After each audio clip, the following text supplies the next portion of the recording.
And welcome to our topic this week, socioeconomic status. We're going to explore this topic by looking at an introduction to socioeconomic status, or SES. We'll look at some district demographics, we'll have a reflection connections, and change agent video project work time. We're going to talk a little bit about that as we proceed. So a quick introduction to SES. I'm going to be watching this short video and kind of get a sense of some issues related to SES. There's a chart I saw recently that I can't get out of my head. A Harvard business professor and economist asked more than 5,000 Americans how they thought wealth was distributed in the United States. This is what they said they thought it was. Dividing the country into 5 rough groups of the top, bottom, and middle 3 20% groups, they asked people how they thought the wealth in this country was divided. Then he asked them what they thought was the ideal distribution. And 92%, that's at least 9 out of 10 of them, said it should be more like this. In other words, more equitable than they think it is. Now that fact is telling, admittedly, the notion that most Americans know that the system is already skewed unfairly. But what's most interesting to me is the reality compared to our perception. The ideal is as far removed from our perception of reality as the actual distribution is from what we think exists in this country. So ignore the ideal for a moment. Here's what we think it is again. And here is the actual distribution, shockingly skewed. Not only do the bottom 20% and the next 20%, the bottom 40% of Americans barely have any of the wealth. I mean, it's hard to even see them on the chart. But the top 1% has more of the country's wealth than 9 out of 10 Americans believe the entire top 20% should have. Mind-blowing. But let's look at it another way, because I find this chart kind of difficult to wrap my head around. Instead, let's reduce the 311 million Americans to just a representative 100 people. Make it simple. Here they are: teachers, coaches, firefighters, construction workers, engineers, doctors, lawyers, some investment bankers, a CEO, maybe a celebrity or two. Now let's line them up according to their wealth. Poorest people on the left, wealthiest on the right, just a steady row of folks based on their net worth. We'll color code them like we did before based on which 20% quintile they fall into. Now let's reduce the total wealth of the United States, which was roughly $54 trillion in 2009, to this symbolic pile of cash. And let's distribute it among our 100 Americans. Well, here's socialism, all the wealth of the country distributed equally. We all know that won't work. We need to encourage people to work and work hard to achieve that good old American dream and keep our country moving forward. So, here's that ideal we asked everyone about. Something like this curve. This isn't too bad. We've got some incentive, as the wealthiest folks are now about 10 to 20 times better off than the poorest Americans. But hey, even the poor folks aren't actually poor, since the poverty line has stayed almost entirely off the chart. We have a super healthy middle class with a smooth transition into wealth. And yes, Republicans and Democrats alike chose this curve. 9 out of 10 people, 92%, said this was a nice, ideal distribution of America's wealth. But let's move on. This is what people think America's wealth distribution actually looks like. Not as equitable, clearly, but for me, even this still looks pretty great. Yes, the poorest 20 to 30% are starting to suffer quite a lot compared to the ideal, and the middle class is certainly struggling more than they were, while the rich and wealthy are making roughly 100 times that of the poorest Americans, and about 10 times that of the still healthy middle class. Sadly, this isn't even close to the reality. Here is the actual distribution of wealth in America. The poorest Americans don't even register. They're down to pocket change, and the middle class is barely distinguishable from the poor. In fact, even the rich between the top 10 and 20 percentile are worse off. Only the top 10% are better off. And how much better off? So much better off that the top 2 to 5% are actually off the chart at this scale. And the top 1%, this guy, well, his stack of money stretches 10 times higher than we can show. Here's his stack of cash, restacked, all by itself. This is the top 1% we've been hearing so much about. So much green in his pockets that I have to give him a whole new column of his own, because he won't fit on my chart. 1% of America has 40% of all the nation's wealth. The bottom 80%, 8 out of every 10 people, or 80 out of these 100, only has 7% between them. And this has only gotten worse in the last 20 to 30 years. While the richest 1% take home almost a quarter of the national income today, in 1976 they took home only 9%, meaning their share of income has nearly tripled in the last 30 years. The top 1% own half the country's stocks, bonds, and mutual funds. The bottom 50% of Americans own only 0.5% of these investments, which means they aren't investing. They're just scraping by. I'm sure many of these wealthy people have worked very hard for their money, but do you really believe that the CEO is working 380 times harder than his average employee? Not his lowest paid employee, not the janitor, but the average earner in his company. The average worker needs to work more than a month to earn what the CEO makes in 1 hour. We certainly don't have to go all the way to socialism to find something that is fair for hardworking Americans. We don't even have to achieve what most of us consider might be ideal. All we need to do is wake up and realize that the reality in this country is not at all what we think it is. Okay, I hope you enjoyed that video and learned some good information about wealth inequality in America. Let's go ahead and we're going to proceed with the discussion of the different types of poverty.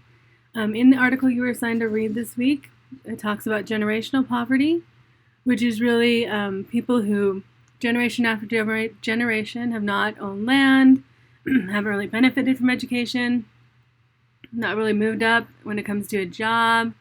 They may have high mobility, high family illiteracy, and they're kind of just getting by day to day. Working class poverty, on the other hand, they work, but they may not really have money for extras.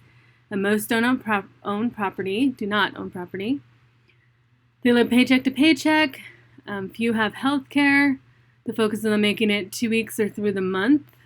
And poverty is seen kind of as a personal deficiency. This is more of a month-to-month type of approach. Immigrant poverty. These are people who have little or no resources. They may face language and cultural barriers. They might have a stronger sense of self, kind of looking for those, that American dream. So they might do better than those born into poverty in America. But poverty is viewed more as a system problem. And then situational poverty. These are people who are educated or able to earn a living. They attend school regularly. They have health care. They've had crisis and income drops, so like maybe health issues or divorce. Generally, they're able to make it back to middle class. They've not internalized the poverty as a personal problem and do not recognize the advantages of growing up middle class. So they can even be a harsh judge of those in poverty, kind of seeing that this is just a situational type thing and I'll get out of it, where others might not. So we're going to do a little quiz here, and I want you to go ahead and, as I read each question, think about the answer, and then I'll show you the answer. So the first question here is, in which of the following areas is poverty growing quickest in the U.S.? Do you think it's urban, rural, suburban? Again, in which of the following areas is poverty growing quickest in the U.S.? Urban, rural, or suburban areas? If you answered suburban, you're correct. That's where we have our highest, our fastest growing population in poverty. The next question, question 2. By age 4, children in poverty hear 32,000 fewer words than those in professional families. Is this true or false? By the age of 4, children in poverty hear 32,000 fewer words than those in professional families. Well, if you answered false, you'd be correct, because they actually hear 32 million fewer words before kindergarten. So that is a lot of words difference between these two groups. Question 3. According to a report from the Center for American Progress, Schools with 90% white students receive how much more funding on average than schools with 90% students of color? So how much more funding do you think they receive? Is it 733, 533, 333, or just $3? Well, if you answered 733, you'd be correct. They receive, schools with 90% white students receive a significantly higher funding on average than schools with 90% students in color. So question 4, how many children die each day worldwide from poverty-related causes? Now this is looking at a worldwide scale. Do you think it's 2,000, 12,000, 22,000, or 32,000? These are children who die each day worldwide from poverty-related causes. Well, if you guessed 22,000, you'd be correct. That's a significant number, but it is across the whole world that we're looking at and pulling that number from. So according to a Kids Count report, 13% of white children in the U.S. live in poverty. What percentage of American Indian children in the U.S. live in poverty? Do you think it's 13, 31, 52, or 74%? Well, if you answered 31%, you'd be correct. That's, as you can see, almost triple what it is of white children living in poverty. Let's go to our next question. According to a study sponsored by the Pew Research Center, the median wealth of white households in the U.S. is how many times larger than that of African American households? Do you think it's 3 times larger, 13 times larger, 23 times larger, or 33 times larger? And this is the median wealth of white households in the U.S. versus that of African American households. Well, if you guessed 23 times larger, you'd be correct. Again, a very significant difference there. Next question. Low-income kids can learn just the same as their peers. True or false? Low-income kids can learn just the same as their peers. Well, if you answered false, you'd be correct. They can learn, but they need to learn in different ways to grow more gray matter. Because they've been in poverty, kids' brains develop differently, so they need to learn in different ways to promote that gray matter and brain growth. So next question. Teachers should focus on early literacy tasks as soon as a child living in poverty enters school. Is this true or false? Teachers should focus on early literacy tasks as soon as a child living in poverty enters school. If you answered false, again, you'd be correct. After meeting basic needs, the next thing to teach kids is social and emotional skills. Children living in poverty really need the support when it comes to social and emotional skills, because only then can they be open to learning literacy tasks. Okay, body movement and brain growth are inverse proportional. When one goes up, the other goes down. Is this true or false? Body movement and brain growth are inverse proportional. When one goes up, the other goes down. Again, this is false, because we know the more kids move, the more their brain grows. Finding ways to support this in the classroom can be good for everyone by doing things like brain breaks.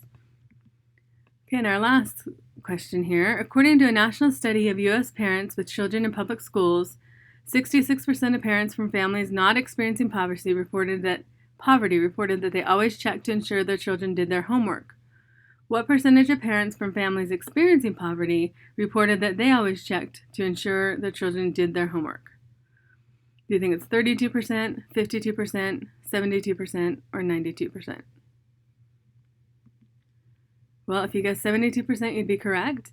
I think this is a very important statistic that kind of counteracts the idea that children in poverty, their parents don't care, they just don't follow through, when we can see from the statistic that is very much not true. They're actually more on top of checking homework than parents of families not experiencing poverty.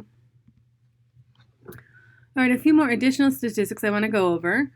According to the U.S. Census Bureau, approximately 38% of Black children and 34% of Latino children or students live in poverty. In addition, typical Black or Latino students attended school with almost double the share of low-income students in their schools than the typical white or Asian students. And finally, the most economically depressed areas continue to be where schools find it difficult to staff classrooms.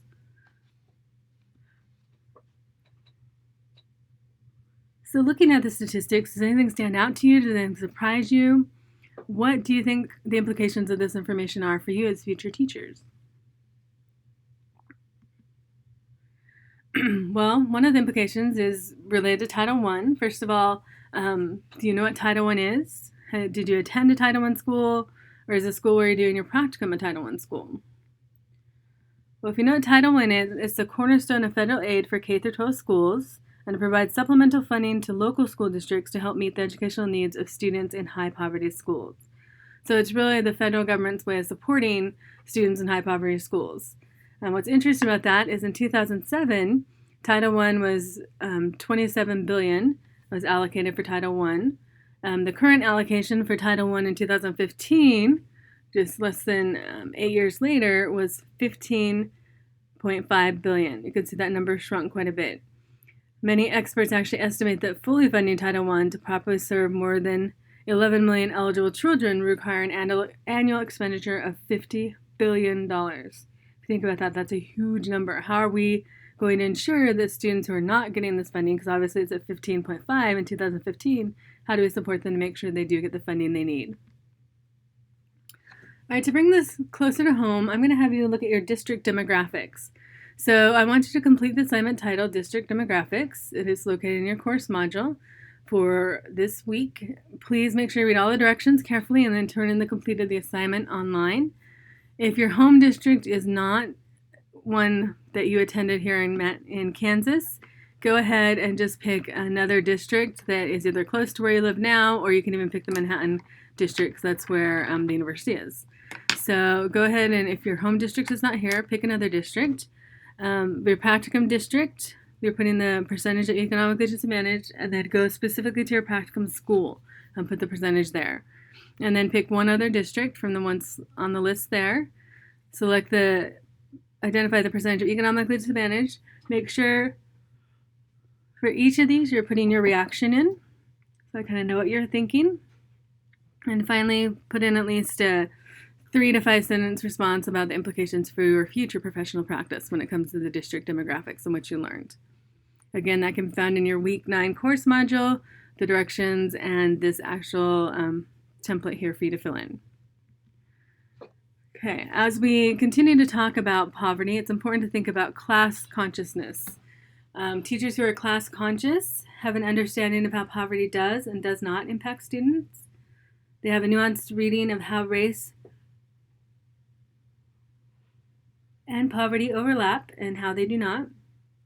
And they have a keen eye to how stereotypes about poverty biases our own interaction with poor children. So we have to think about, again, how we might bring our internal biases into this instructional approach. To help us address this, we need to really be aware of the poverty myths and the negative implications they can have on our children. So one of the first ones is the bootstraps myth. This is the one where it says anyone can pull themselves up by their bootstraps and reach their economic goals. Well, the problem with this is that people who believe this do not understand the social policies and institutional arrangements that reinforce poverty. It's not all about just working hard. People in poverty need additional support, including skill building through education, healthcare, and opportunities to use their skills through employment possibilities and decent wages. So it's not just about working hard and pulling up their bootstraps. Another poverty myth is the individual faults myth. This one says that some are in poverty because of their own decisions, like they may have abused drugs, may have dropped out of school, and so on. Again, the problem with this individual approach, it does not explain mass impoverishment. So we have more than just a few people who have done this. This is actually a massive issue. So most people in the United States are not unemployed. Rather, they are poorly paid, underemployed, or working part-time. When you're in these kind of situations, you can't really get yourself out of poverty.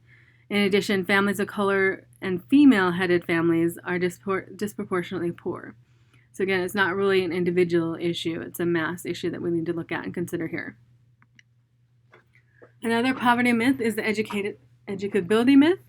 This is where children in poverty are often seen as broken when it comes to schooling. This is where, the teacher might say, oh, I just can't really do anything for them, or I can't really help them. The problem with this is families are often blamed for their students' lack of success in schools. But there are poor families who are dedicated to their children's schooling. And it is important that teachers not buy into that myth that where they perceive poor students as different in their cognitive abilities and they may write off these students. We really need to understand that the majority of parents in poverty really are wanting the best for their children and really want to support education. The last myth here is the culture of poverty myth.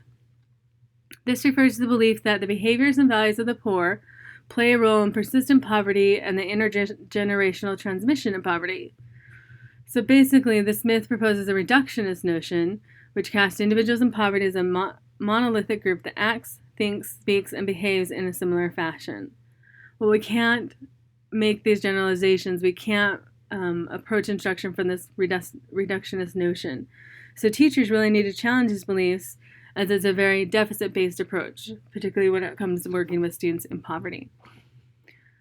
One question that's come up is gentrification, and this is the reinvestment into a devalued neighborhood to create a new residential and commercial infrastructure for middle and high-income residents. So basically, when a group comes into a neighborhood of wealthier residents to try and increase the economic investment within that.